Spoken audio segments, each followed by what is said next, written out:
Good evening, brothers and sisters. Good evening. Praise the Lord. Praise the Lord. We are so happy and so delighted to see all of you here today.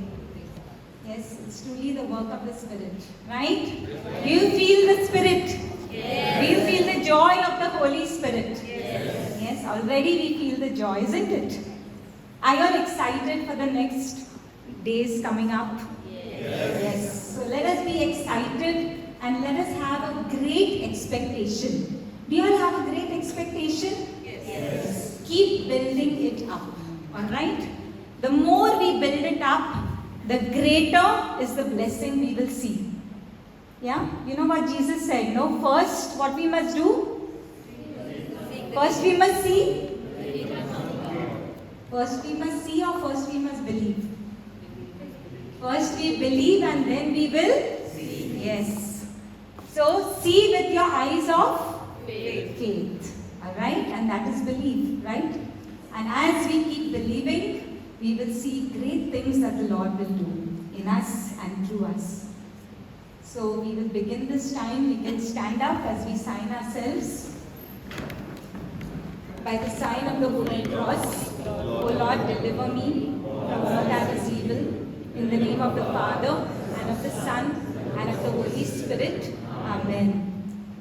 Let us open up our palms as a sign of openness to the Holy Spirit. As we say the Our Father. Our Father, who art in heaven, hallowed be thy name. Thy kingdom come, thy will be done, on earth as it is in heaven. Give us this day our daily bread, and forgive us our trespasses, as we forgive those who trespass against us. And lead us not into temptation, but deliver us from evil. Amen. Hail Mary, full of grace, the Lord is with you. Blessed are you among women, and blessed is the fruit of thy womb, Jesus. Holy Mary, Mother of God, pray for us sinners, now and at the hour of our death. Amen. All glory be to the Father, and to the Son, and to the Holy Spirit, as it was in the beginning, is now, and ever shall be, world without end. Amen. So we begin this time of praise and worship and prayer unto the Lord. Yes, God dwells in the praises of His people. Can we see that scripture, please, brother? Thank you. Yes. So are you all ready to praise the Lord? Yes. Are you all going to praise and give a loud shout unto the Lord? Yes. Yes. You know what praise does? It silences the enemy. What is the power of praise? As I begin to praise God, what happens? The enemy gets silenced. Okay? So if at all the enemy, he speaks in a loud voice, no? Sometimes through other people, sometimes in our own mind he's speaking and saying lots of things, right? So if I'm hearing a word which is negative, I'm hearing a word which is discouraging, I'm hearing a word which is full of fear, who's speaking that? The Lord or the devil? So what I'm supposed to do to silence him? Praise the Lord. So today we are going to silence the enemy by doing what? Praising the Lord. So Psalm 22:3 says, yet you are holy. Let's read this. Yet you are holy, enthroned on the praises of Israel. So what happens when we start praising the Lord?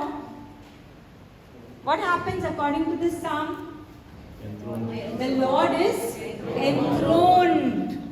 So as we praise the Lord, there's a throne of praise that is being built up for Him. Do you want Jesus to sit on the throne? Yes. So are you going to prepare the throne? Yes. Yes. Okay. And so He's going to come here and His Spirit is going to be enthroned in our praises. And so we will look at another verse from the Bible. Okay. So what does this one say? Let us read together. But about midnight, Paul and Silas were praying and singing hymns to God.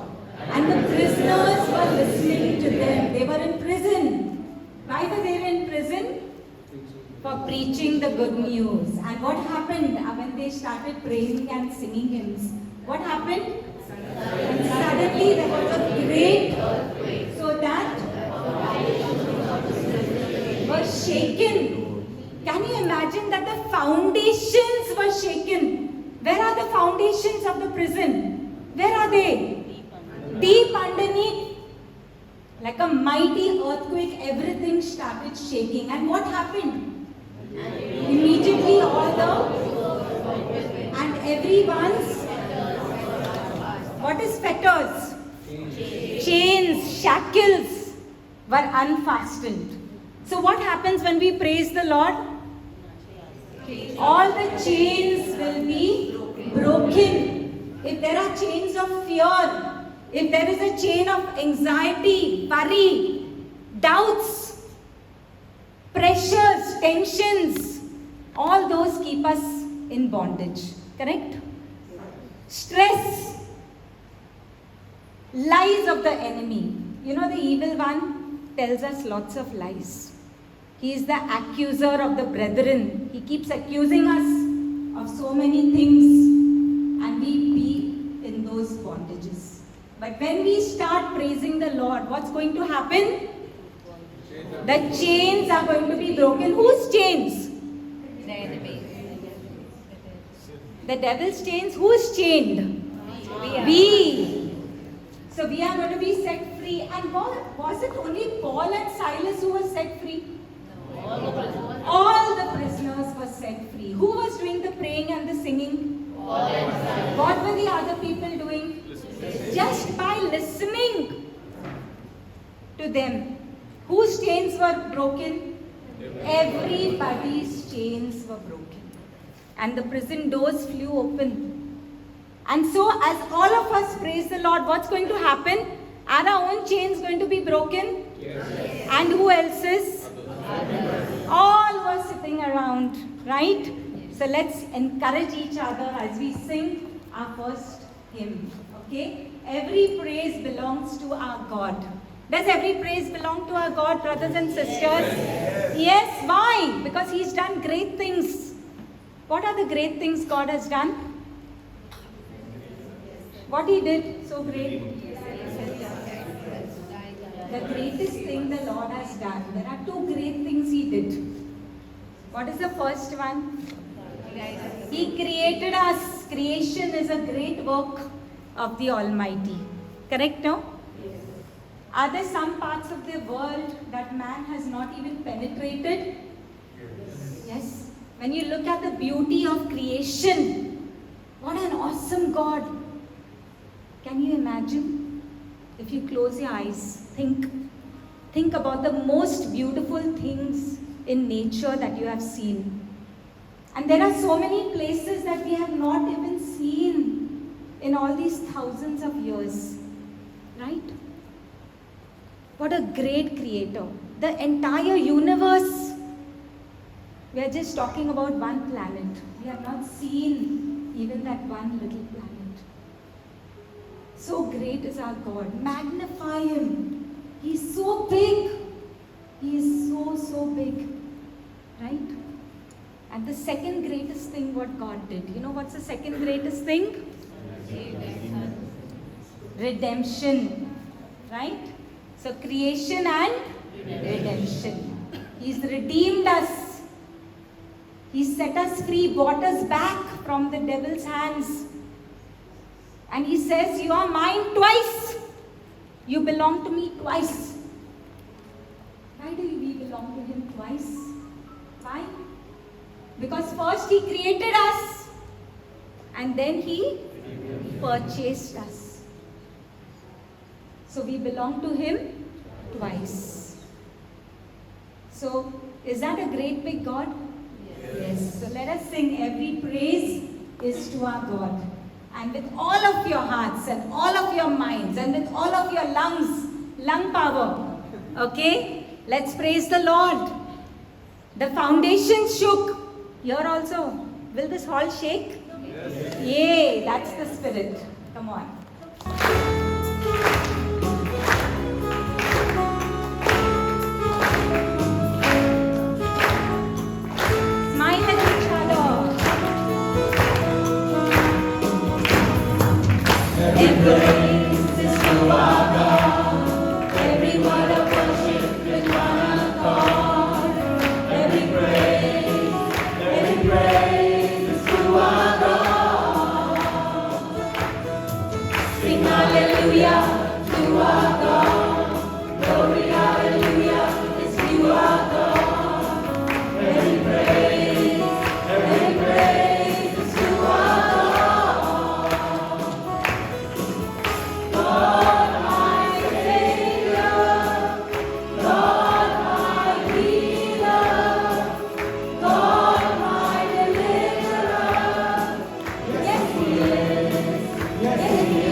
every family that has come today, Lord. They have responded to your invitation, Lord. I just want to bless you today, Lord, for the wonderful God that you are. A God who says, I am the God who is abounding in love. Yes, Lord. Yes, Lord. Slow to anger and abounding in love, in mercy, in compassion, in forgiveness. The Lord who says, come back to me with all your heart. And don't let anything keep us apart. Yes, Jesus. We want to thank you, Lord, for everything that you have done to bring us back to you, Lord. Thank you, Jesus. Praise you, Jesus. Hallelujah. We bless you, Lord. We praise you, Jesus. Hallelujah. Hallelujah. Let's sit, brothers and sisters, or we'll have the prayer now.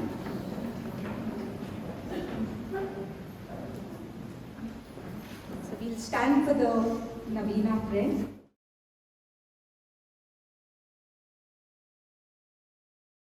Novena to the Holy Spirit, Day 1.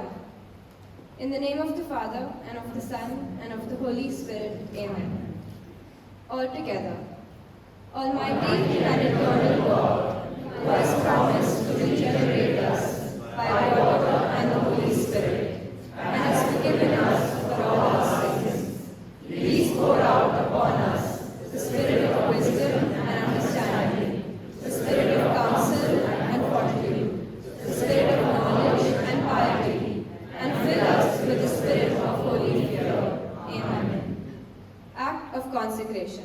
All together. I bow before you, Holy Spirit. I adore the brightness of your purity, the unerring keenness of your justice, and the might of your love. In you I live and move and am. I desire never to grieve you by unfaithfulness to grace, and I pray with all my heart to be kept from the smallest sin against you. Mercifully guard my every thought. Grant that I may always watch for your light, listen to your voice, and follow your gracious inspiration.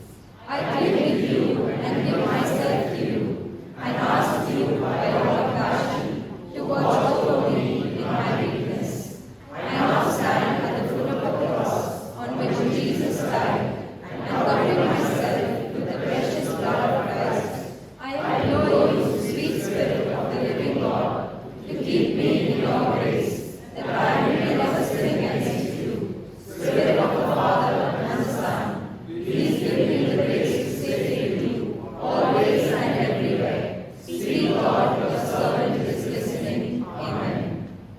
Prayer for the 7 gifts. All together. Lord Jesus Christ, before you ascended into heaven, you promised to send your Holy Spirit to finish your work in our souls. It is a promise you fulfill on the day of Pentecost. Please grant me your Holy Spirit too, so that he may perfect in my soul the work of your grace and your love. Grant me the spirit of wisdom, that I may despise the perishable things of this world, and aspire only after the things that are eternal. Grant me the spirit of understanding, to enlighten my mind with the light of your divine truth. Grant me the spirit of counsel, that I may always choose the surest way of pleasing God and gaining heaven. Grant me the spirit of fortitude, that I may bear my cross with you and overcome with courage all the obstacles that oppose my salvation.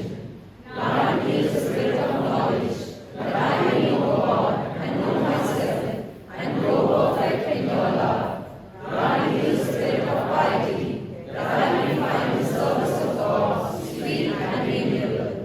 Grant me the spirit of reverential fear, that I may be filled with your loving reverence towards God, and I may in any way displease him. Mark me, Lord, with the sign of your true discipleship, and animate me in all things with your Spirit. Amen.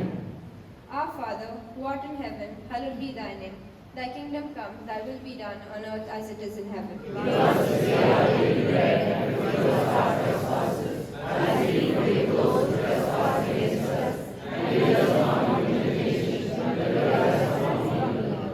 Hail Mary, full of grace, the Lord is with thee. Blessed art thou among women, and blessed is the fruit of thy womb, Jesus.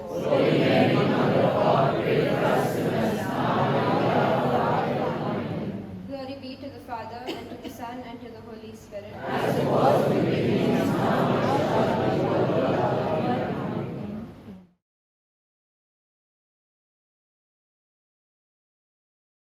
So our topic for the day is God's love. Yes.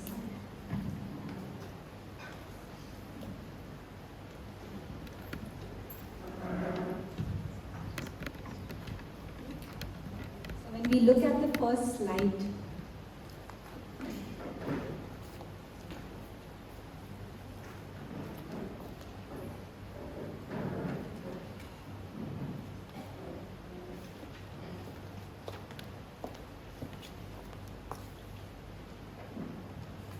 so what does the slide say?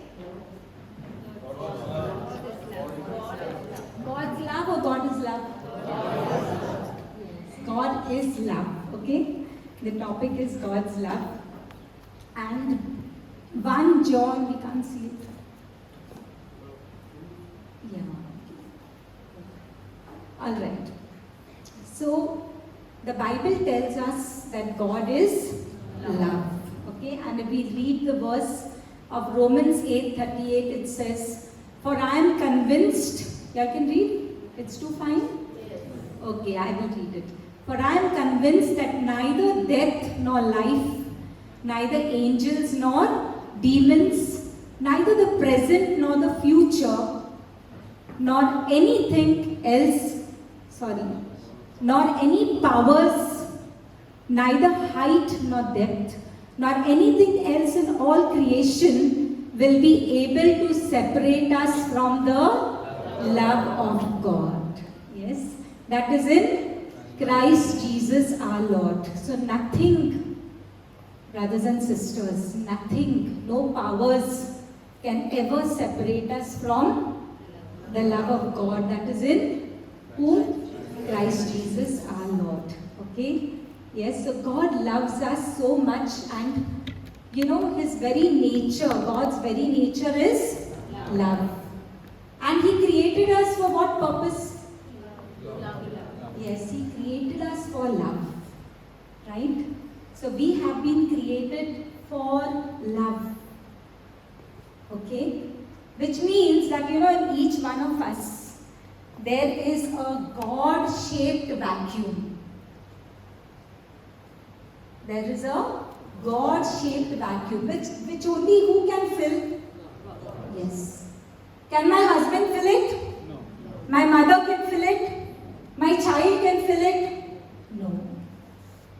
Only God can fill that vacuum with His love. Okay? So that is what we must remember. We'll go to the next slide. Okay, so His very nature is love. See in Jeremiah 31:3, what is the Lord saying to you and me? He is saying, "I have loved you with an everlasting love, and I have drawn you with unfailing kindness." Yes, He has loved us with an everlasting. Is it ever going to get over? No. His love for you and me is never going to get over. It is infinite. His love is infinite. Okay? And are you drawn to this place? Did you all come here drawn to this place? Who drew you to this place? Jesus. Okay? Yes, a lot of messages and invitations were sent. Right? But ultimately, who drew you to this place? Because there were many more who might have also got those messages. But did they come? God is saying, "I love you." That is it. And God keeps on saying, "I love you" to each one of us. Yeah? But unfortunately, how do we view God? We view God in the same way that we have experienced love in this world. Yeah? So sometimes we think that God is a judge. He's always judging us. No, small children we say, you better watch out. Who's watching you? God is watching you. So we put that into their head that God is a harsh judge, right? Who's waiting to punish us if we do something wrong. Or sometimes we view God like our earthly parent, right? Because that is the experience of love we have in our family. And what if, can our parents love us as much as God loves us? Can? No. Because we are all limited in our ability to love. So if at all there is a child who has an abusive parent, what will happen? Can that child ever understand a loving God? Can? No. Because for him or her, the parent is a reflection of Abba Father. Yes? Often children who have not experienced parental love, abandoned children, can they even understand the love of God? No. Because they have not experienced the love of God. Right? You know, in the Gulf countries in the earlier days, the parents would come here to work, and where would the children be? They were raised by grandparents, uncles, aunties. So they would experience the love of an uncle, an auntie, and a grandparent. But would they experience the love of a parent? No. Yes. So in so many ways, we've had a limited experience of the love of God. No? And so we tend to view God and God's love in the same way that we had experienced God's love from people around us, right? We go on to the next one. Negative circumstances, difficulties, problems in the family, sickness, whatever may be. Very often we look at all these difficult things and we blame God. Why this happened to me? Why did God do this to me? Correct? Did God do it to any of us? No. What did it to all of us? What did it? God didn't do it, then who did it? Yes, or what did it? No one has an answer. The sin in the world from the time of Adam, right? There is corruption of sin in the world from when? From the time of Adam. And that sin multiplying is causing so much of problem, but we want to blame it on God, right? So those experiences also don't let us experience the love of God. Yeah? So our love of God is always limited, or it is corrupted. The way we look at it, right, is always limited. You know, the lie of the enemy. The enemy also tells us lots of lies. I told you all. You know what is one of the lies of the enemy? Instead of saying God is love, he's twisting it. What is he saying? He's saying the ulta thing. What is this ulta thing? Upside down. What is it? Love is God. What is right? God is love or love is God? Or both are right? What do you think? God is love is right.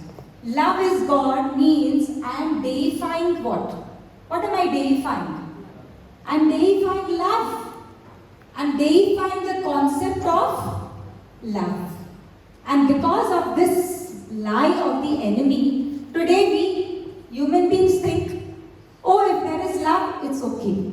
Yes or no? That is why we have disordered relationships, right? Homosexuality, lesbianism.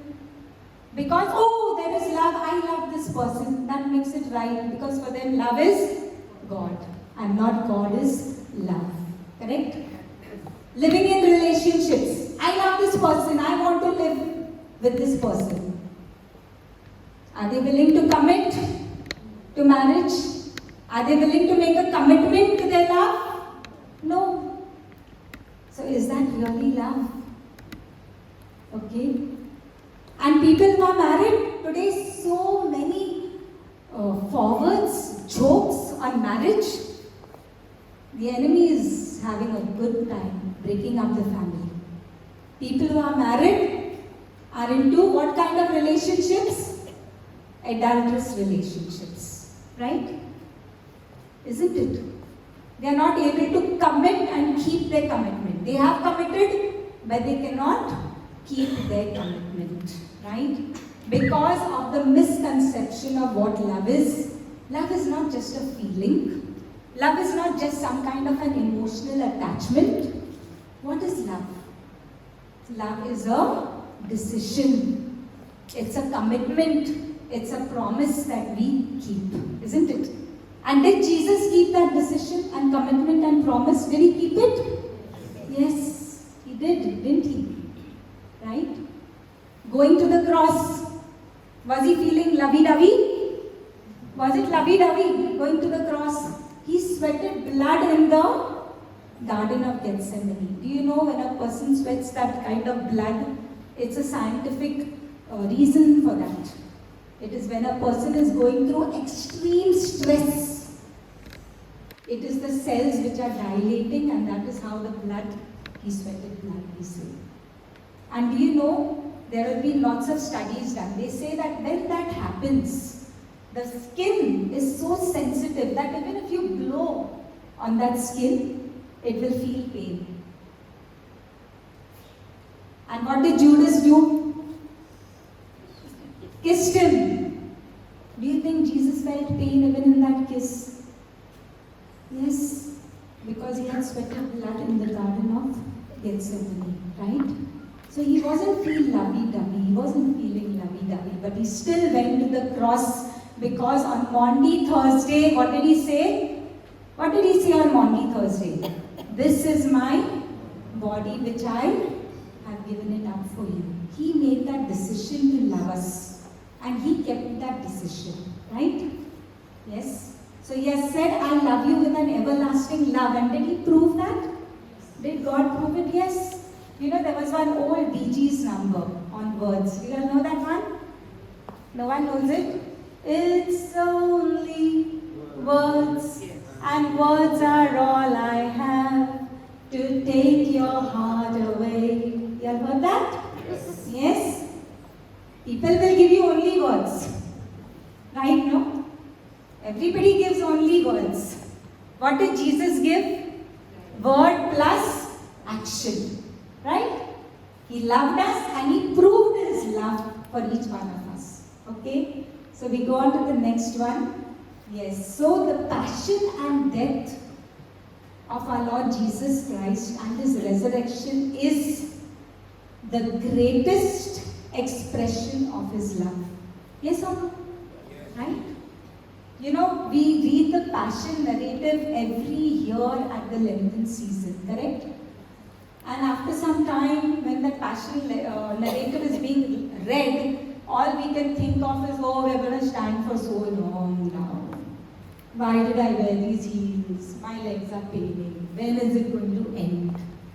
Are we thinking that or no? Yes. Because we have become desensitive to the passion, death and resurrection of our Lord Jesus Christ. Right? Yes, we become insensitive to it. And so, I want to talk today about the Shroud of Turin. Do you know what is the Shroud of Turin, brothers and sisters? What is it? It is the Lord's. Anyone knows what is a shroud? Yes, the wrapping. It is the burial cloth of Jesus. So when they brought his body down from the cross, okay, they wrapped him completely in this cloth, and that is called the shroud. It is kept in Italy, in Turin. That's why we call it the Shroud of Turin. Okay, and I want you to look at the next image, okay, of the Shroud of Turin. So you know this amazing thing. It's simply amazing that this Shroud of Turin, when it was photographed, the negative of the Shroud of Turin showed, what does it show you? It shows you the face. We showed one picture of the face. And what do you see on the other side? you see the entire person of Jesus. Now in the 80s, they did some test, okay? And then there was this big newspaper article that the Shroud of Turin is a lie, it's a fraud. But the sampling was not done properly. They had done sampling all from just one area of that cloth, and that to that area of the cloth which was damaged and which had been mended. So it did not show that sampling which was supposed to be from different parts of the shroud. Those laboratories showed only from one area, that to a damaged and a repaired area, and so they came up with this conclusion saying that this is a shroud from the 13th century, which is a complete lie. Diabolic plan, isn't it? Yeah? And it seems that those laboratories which published those findings then got a lot of funding for their laboratories. Okay? But the Shroud of Turin now, there are further studies which are done, and it shows finer details about the passion and death of Jesus and the resurrection. Like how could a cloth which covers up a dead person show a picture like this? Is it possible? Okay, in the positive, this picture is so fine, it is 1/6 of your hair strand. So fine is this picture. When you take a negative of the picture, this is what you see. How do you think it happened? Anyone? How do you think? This is like a phenomena which can happen when a photo is taken. No? Photos were not there. So how did it happen that this shroud has this picture of this person, of the person of Jesus? How? How do you think it happened? For centuries people didn't know, right? Because there was no camera, no photography. They say that only a light of extremely high intensity can produce a picture like this on a cloth of a dead man who was covered. So how did it happen? It happened at the resurrection, when the power of the Holy Spirit raised Jesus from the dead. Imagine that power and that light of the Holy Spirit of the highest intensity, which they can't even produce today, such high intensity. Produce this image on that shroud. Jesus rose up and the shroud was left behind. So that is one of the explanations for the picture. It is not a human drawn image. I told you it is so fine, finer. How fine is it? 1/6 of the strand of your hair. Okay? Yes, and there are many other evidences to tell us that it is Jesus. Yeah? Like they found coins. The Jews have this habit of placing coins on the eyes of the person. Those coins were minted in the time of Pontius Pilate. Okay, and there are many such evidences. So when we look at the shroud, what are the details the shroud tells us about his passion, about his suffering? Do you know that in the place where his nose is, they found mud? Mud of Jerusalem. How that happened? Why there was mud on his nose? Can you tell? Yes, when he fell down, we know Jesus fell. When he fell down, what must have happened? He broke his nose. Can you imagine? He fell flat on his face. The cross, weight of the cross above him, that his nose broke. That is why there is that mud there settled in that bowl, okay, which is there on that cloth. Yeah. He was scourged, not a Jewish scourging, 39 or 40 minus 1. It was a Roman scourging. They found scourge marks in the front and at the back. Even in his pelvic area, there was marks of scourging. So, we see the cross with a loin cloth. Do you think there was a loin cloth? There was no loin cloth. So he was put through extreme torture, through extreme pain, through extreme shame for the sake of you and me. If someone is naked, one wants to cover, right? Could he cover himself? Why? Where were his hands? They were nailed to the cross. And so he was there with all the reviling, with the cursing and everything. Imagine those very same people whom he might have healed, might have been in that crowd shouting and cursing him. Yeah. Even the crown of thorns, do you think they nicely sat and wove one crown to put on his head? No, they just took from that tree those thorns in a mesh and put it on his head. Penetrated his skull. So much of pain and torture that the Lord went through. Physical, emotional, right? He went through. Let's go to the next. So why did he go through it? What does Hebrews 2:10 say? Jesus, the pioneer of their salvation, was made perfect through suffering. He was perfected through extreme suffering. So why did Jesus have to go through it? He was human and he was divine. Couldn't one drop of his blood save us, brothers and sisters? Yes or no? Just a drop of his blood could have saved us. Why did he have to go through all of that? Because he completely entered the human experience. Completely. Except for sin. Isn't it? Today there is not a single person who can say to him, God, you don't know what I'm going through. Can there be anyone who can say that? You don't know what this person did to me. You don't know what my situation is. There is no one, because he allowed himself to become one with us. And why did he do all of that? Because he was dying to know you and me. Yes, he was. Can you say that? Dying to know me? Correct. Literally he was dying to know us. Right? Correct? He went through that death so that we could once again know him and we could have a relationship with him. Yeah, to restore our relationship. He went as an atoning sacrifice, paid for our sins so that we were once again rejoined with him. He wants to be connected to us. And not just a connection, a casual connection. Does he want a casual connection? Like those living relationships? Does he want that? What kind of connection he wants? A committed. He's saying, I'm fully committed to you. Yes? A husband may tell a wife, I'm totally committed to you. Jesus says it to each one of us in a much bigger way. He's completely committed to us.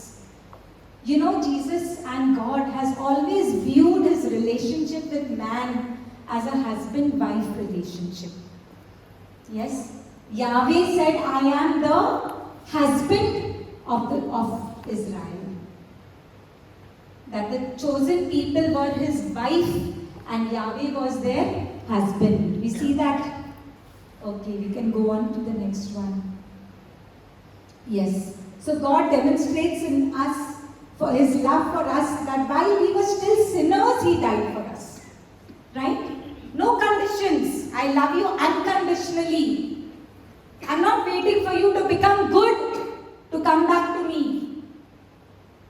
I love you and I've died for you when you were still in your sin. And God so loved the world that he gave his only begotten son. Will you give your only begotten son for a rapist? For a pedophile, for a murderer, for a cheater, you'll allow your son to die? Brothers and sisters, God gave his only begotten son for every human being. Right? In our sinfulness, he's loved us, and when we were still sinners, he died for us. We go on to the next one. So as I was saying, what does Isaiah 54:5 say? For your maker is your husband. The Lord Almighty is his name. Imagine saying this to us mere human beings, dust, that I am your husband. And Jesus is saying, I am the bridegroom and we, the church, are his bride. What is the marriage relationship, brothers and sisters? One which is the most intimate, isn't it? Right? And that is the intimacy God wants in his relationship with us. He wants to be so connected with us. So connected. That is the intimate relationship he wants with you and me. That in everything we are together with him. Yes. Go to the next.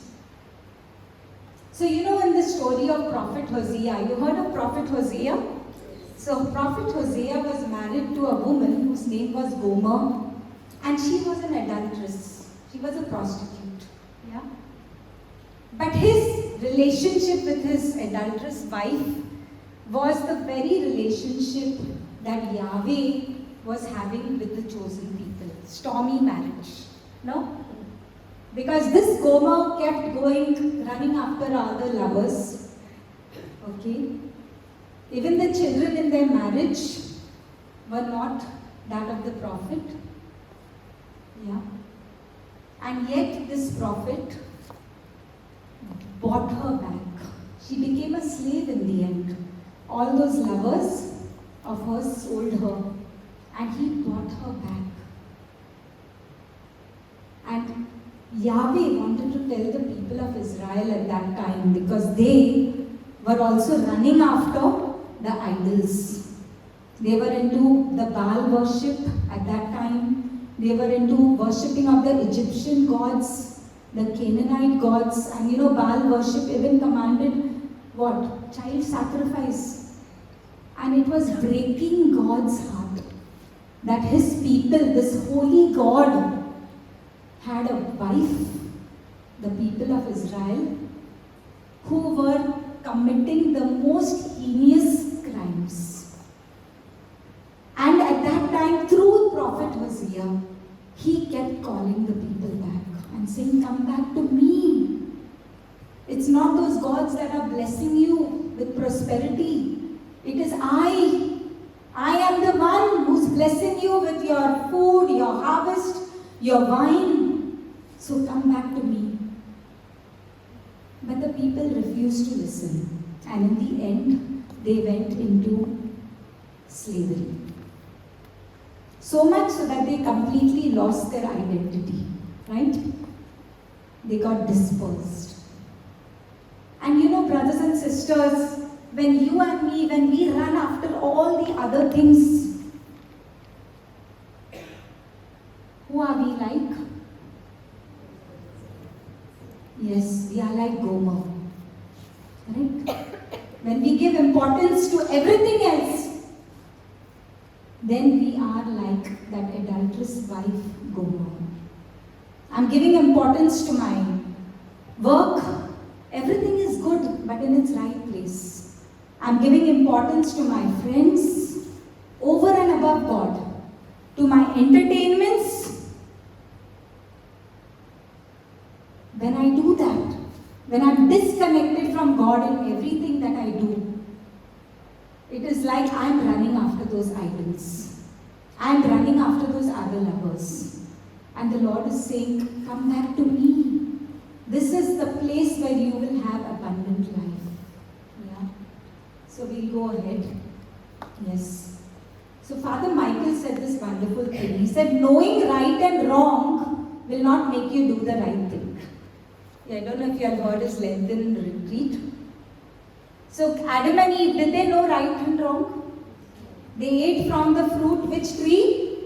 The knowledge of good and evil. But did it make them better? No. In fact, it corrupted them more, isn't it? Yes? So Father said this very nice thing. He said that when I know God's love and when I begin to love Him, when I start loving the Lord, it is only the love of God which can make me do the right thing. It's It's only the love of God which can keep me on that narrow path which will lead to life. Yeah. So how do I respond to God? How should I respond? How I must respond? God is saying, I did everything. I gave you words, I gave you action, I did everything. So what should be my response? Yes, I must love him back. How will I love him? By obedience, right? Because the word says, Jesus says, if you love me, you will keep my commandments, right? So I need to love him back. You know, like the saints in our Catholic church, you know what they did? They would just meditate on the love of Jesus. They would meditate on his sacrifice. They would just meditate, and the more they meditated and thought about how much God loves them and thought about how much he has gone through for them, what did it do? It made them love him more and more. They fell in love with him, right? No? Like, you know, when you are in a love relationship, you're courting, and your sweetheart says sweet things to you. What do when you go home? A tape recorder is playing. Yes or no? It is going on and on. Rewind, play, correct? You are thinking of those words, you are internalizing those words, and what is happening? You are also falling in love, right? And that is what we must do when it comes to God. How can we love him back? Our tape recorder has to play. What words? You are such great Google experts. Google out all the words on God's love. All the scripture verses on God's love. Choose what you like. Choose where your heart is skipping a beat. Yes? Certain words make your heart skip a beat. Yes. Choose those scriptures. Say them to yourselves. Meditate. What is going to happen? You will fall in love. With whom? With the Almighty. And that will start a beautiful love relationship. Okay? Yes? So God wants us to enjoy everything connected with him. He says, don't do things apart from me. I want to be part of everything. Right? Yes, so let's go to the next one. So you see, Saint John Chrysostom, what does he say? He is one of the great saints of the Catholic Church, doctors of the Church. What does he say? Tell. God loves us more than a father, mother, friend, or any else could love. And even more than we love ourselves. Yes? So the more we experience God's love, no, God's love is personal. He loves us more than we love ourselves too. The other one we cannot see. It says that even if we were the only person, God would still love us. Right? Even if you were the only person in the universe, would Jesus die for you? Yes. He would go through everything for you? Yes. Yes, because he's a personal God. He does not relate like the mass media. Correct now?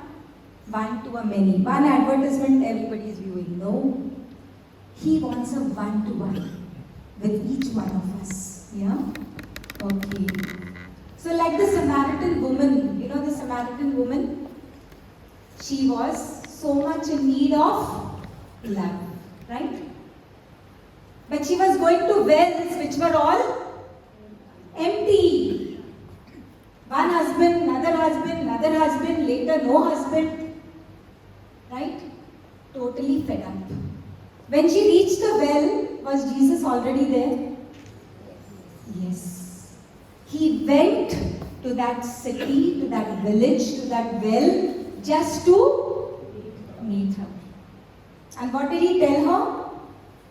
That if you would only ask me, I would give you the living waters by which you would never thirst.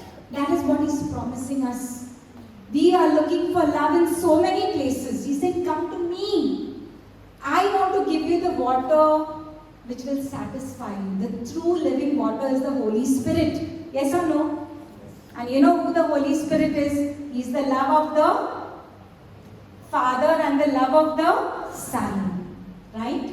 Romans 5:5 said that God has poured out His love in our hearts through the Holy Spirit. So the Lord is saying, come to me. I want to satisfy you. Don't go here and there. Those wells are empty. Don't go looking out. Your husband also is not a full well. Right?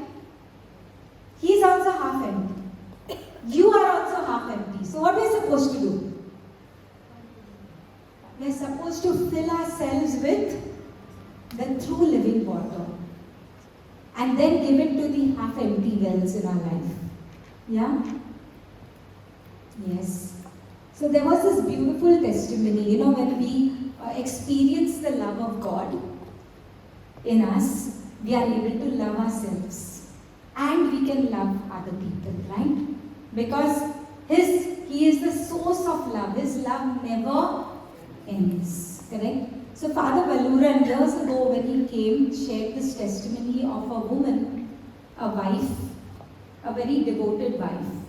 Her husband was having an affair with his secretary for many, many years. The whole town knew it, but this woman, did she know? No, she didn't know. Everybody else knew, everybody was talking behind her back, only she didn't know. And one day, she came to know. And she couldn't believe it because she was a very devoted wife. How is that possible? So she goes to confront her husband and ask him. And this man turns around and says, yes, I don't love you. I love this other woman. This lady was shattered. She was heartbroken. She went into a deep depression. Didn't know what was happening. And then some of the family members took her for a retreat. When she went for that retreat, one of the messages on one of the days, she was just sitting there, oblivious of everything because she had slipped into a depression. One of the days of the retreat, Father announced her name and the Lord called her by her name and said, I love you, you are the apple of my eye. This is the word the Lord spoke to this woman. And that got her out of her stupor. She just clung to this word. That God loves me, He says, I am the apple of His eye. And she took that word home and she kept on thinking about that word and thinking about that word and thinking about that word. And she was so filled with the love of God that she began to give loving service to her husband. She was joyful, she was doing things for him. This man he couldn't understand it. After everything that I have done, everything that I have said to my wife, her behavior is something he could not imagine. And so, he was just puzzled. It went on for months and months. And one fine day, all that love that the wife poured out on him changed him. And he came back. He was repentant and the marriage was restored.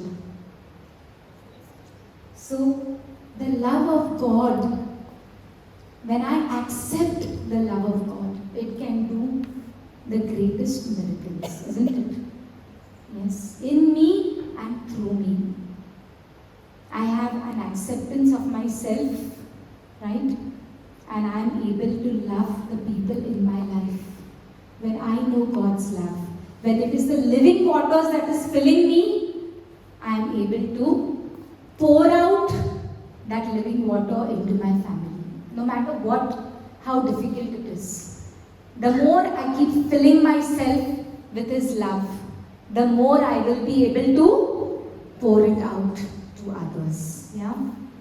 So for me, when I came to know the love of the Lord, there were so many things that were changing. For one thing, I never liked this nose on my face. I always thought it was very prominent. It is. So when I was a baby, when I was young, I would keep measuring it. I would do this. Go to my brother, touch his nose. Go to somebody else. Oh, this is a long nose. I didn't like it. When I looked into the mirror, all I could see was what I could see. I could only see a nose. I couldn't see anything else. Yes. When I began to experience God's love, when I began to experience God's love, I was able to accept my nose. So now when I look into the mirror, I don't see only a nose. I see the whole face. And I'm sure all of us have that, isn't it? I wish I was only a little fairer. I wish I had only, my hair was a little different. We all have that, isn't it? But when we begin to receive God's love, what happens? We are able to accept ourselves. I also used to be very anxious. Very anxious. Exam times, I'm having the runners. My tummy would rumble. Yes? But now after knowing the Lord, knowing that I can cast my cares upon Him, now I don't want the burden. If there's anything that is a burden, give it to the Lord. I know that He's going to take care of it. When that becomes a practice, then you don't want any burden. Immediately you have the burden, what you will do? You will hand it over. Yeah. So I would encourage each one of you, meditate on the love of Jesus. Let's close our eyes. Yes, Lord, I thank you for your word. I thank you, Lord, for that word which says, I will never forget you, my people. I have carved you on the palm of my hand. Even a mother may forget her baby, but I will never forget you. Yes, Lord, we just want to bless you. We want to thank you that you love us so much, Lord God. And Lord, right now, Lord, we just want to give you whatever those burdens are, whatever those anxieties are, Lord, whatever is keeping us from your love, we want to give that to you, O Lord God. We want to lay it down. We will sing this hymn of worship as we close. It says, Lord, I will bow to you and to no other God. If you want, you can kneel as you sing and make a commitment to the Lord and say, Lord, once again I want to commit my heart to you, Lord. Anything else that I have given first place in my life, today I want to dethrone it, Lord Jesus. And I want to tell you, Lord, that only you are the Lord of my heart. Only you have done that for me, which no one else ever could do. And ever will do, Lord. Let us sing as we say, Lord, I will bow to you, and to no other God but to you alone. Make it your prayer, brothers and sisters.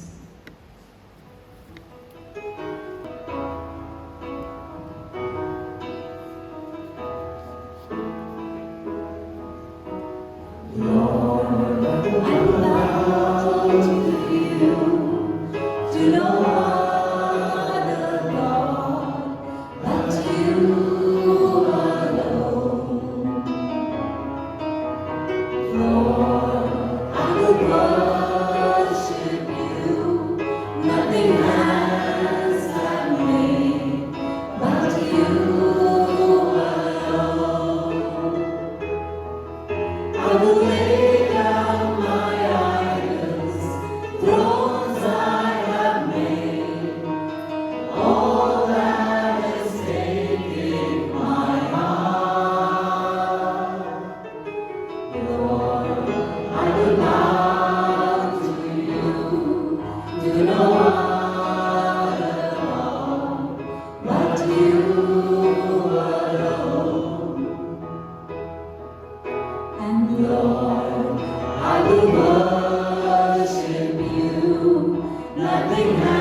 All glory be to the Father, and to the Son, and to the Holy Spirit, as it as it was was in the beginning, is now, and ever shall be, world without end. Amen. In the name of the Father, and of the Son, and of the Holy Spirit. Amen. Praise the Lord. Hallelujah. Let's lift up our hands. Hallelujah. Hallelujah. So very good evening, dear brothers and sisters. We're not starting all over again, but thank you so much for being here this evening. And tomorrow is a very special day. We have Father Stephen who will be sharing the word with us. So I look forward. Let's clap, let's smile. Let's see some more smiles. We heard such an amazing message today. What better news to know that God loves us so deeply. Amen. Yes or no? So let's all smile. Look at your neighbor also. If they're not smiling, yeah, and keep the chairs. Please don't take them. Let's start.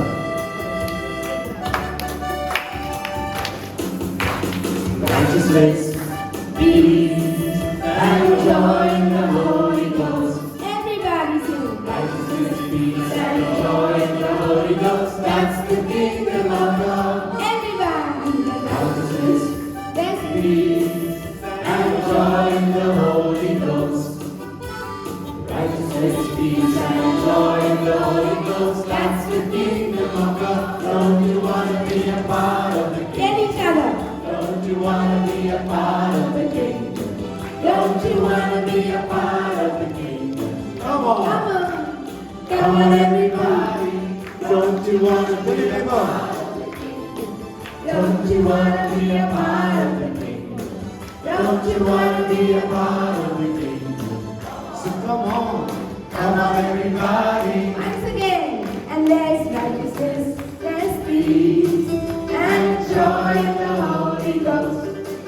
Yes, there's righteousness, peace, and joy in the Holy Ghost. That's the kingdom of God. Everybody go. Righteousness, there's peace. And I can't hear you. I can't hear you. There's righteousness. For the last time, don't you want to be a part of the kingdom. Don't you want to be a part of the kingdom? Don't you want to be a part of the kingdom? Come on, everybody. Yes, I wanna be a part of it. Yes, I wanna be a part